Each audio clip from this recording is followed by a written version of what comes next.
Hello दोस्तों, कैसे हो आप। इंडियन इंट्यूशन में आपका स्वागत है। आज मैं आपके लिए कोई टैरो रीडिंग लेकर नहीं आई हूँ, बल्कि मैं बात करूँगी मैनिफेस्टेशन की। ये शब्द आपने बहुत बार सुना होगा। टैरो रीडर्स भी इस वर्ड का इस्तेमाल बहुत करती हैं। सीक्रेट बुक में भी लॉ ऑफ अट्रैक्शन आपने पढ़ा ही होगा। नहीं पढ़ा तो पढ़ लीजिए। कहते हैं ना कि हम जैसा सोचते हैं उसी पर हमारी लाइफ निर्भर होती है। सिर्फ सोचना ही काफ़ी नहीं, एक्शन लेना भी ज़रूरी है। लेकिन हमें क्या चाहिए ये हमारी सोच ही निर्धारित करेगी या डिसाइड करेगी। चलो हम लव वाले मैनिफेस्टेशन की बात आज करते हैं। आपको किस तरह का पार्टनर चाहिए, इसकी रूपरेखा आपके मन में होनी चाहिए। यदि आपको ही नहीं मालूम होगा तो आप उसकी तलाश में यूं ही भटकते रहेंगे।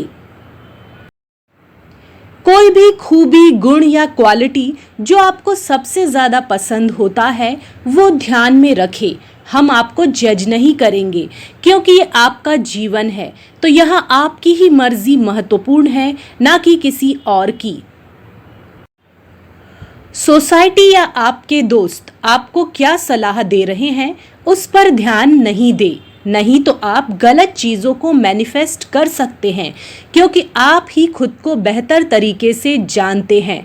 हो सकता है कि वो आपकी परिस्थिति को ना समझते हो या फिर सिर्फ आपकी ऊपरी चीज़ों को जानते हो।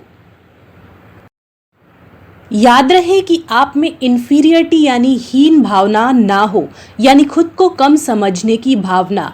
यदि आपका पसंद का पार्टनर हाथ में गुलाब लेकर घुटनों के बल बैठकर भी आपको प्रपोज करे तो भी आप उसे एक्सेप्ट नहीं कर पाओगे। आप चाहे कैसे भी दिखते हो, सुंदर या साधारण, बिना आत्मविश्वास के आपको कोई पसंद नहीं करेगा। हीन भावना के साथ साथ सुपीरियरिटी कॉम्प्लेक्स भी ठीक नहीं होता है। हो सकता है कि आप दिल के अच्छे हो लेकिन आपका कुछ और ही इम्प्रेशन पड़ जाए तो वो इंसान आपको देखकर ही भाग सकता है जिसे आप पसंद करते हो। यदि आप किसी खास इंसान को पसंद करते हो तो याद रखें कि उस इंसान का भी आपको पसंद करना ज़रूरी है। एक तरफा मैनिफेस्टेशन काम नहीं करता है और किसी की इच्छा के विरुद्ध हम उसे खुद को स्वीकार करने के लिए बाध्य नहीं कर सकते। सिर्फ अपनी बात उसके सामने रख सकते हैं। ये उस पर है कि वो उसे स्वीकार करता है या अस्वीकार। हो सकता है मैनिफेस्टेशन में लंबा वक्त लगे, जैसे आप और वो इंसान पढ़ रहे हों या फिर उम्र में बहुत छोटे हों, करियर बना रहे हों या अलग अलग शहरों में हों। 2 या 3 साल भी लग सकते हैं, तो सब्र रखें। याद रखें कि आपकी किसी के लिए नाराज़गी हो या शिकायतें हो या आप खुद ही श्योर ना हो कि आप उसे प्यार करते हैं या नहीं, या सिर्फ ये महज आकर्षण हो, तो भी ये काम नहीं करता है। थर्ड पार्टी वाले इंसान को कभी मैनिफेस्ट ना करें, उससे दूर ही रहें। क्या आप सचमुच अपनी ज़िंदगी में लव चाहते हैं या अकेले रहना चाहते हैं? ये सवाल खुद से पूछें, फिर मैनिफेस्ट करें। आप जो भी चाहते हैं यूनिवर्स से मांगे या भगवान से प्रार्थना करें।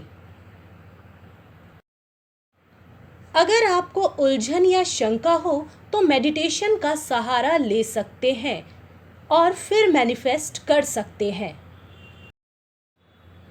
मैनिफेस्टेशन एक विश्वास है या कह ले कि प्रार्थना है। इसका स्पेल या जादू शब्द से कोई लेना देना नहीं है, ना ही किसी अंधविश्वास को बढ़ावा देना इसका मकसद है। धन्यवाद। आपको हमारी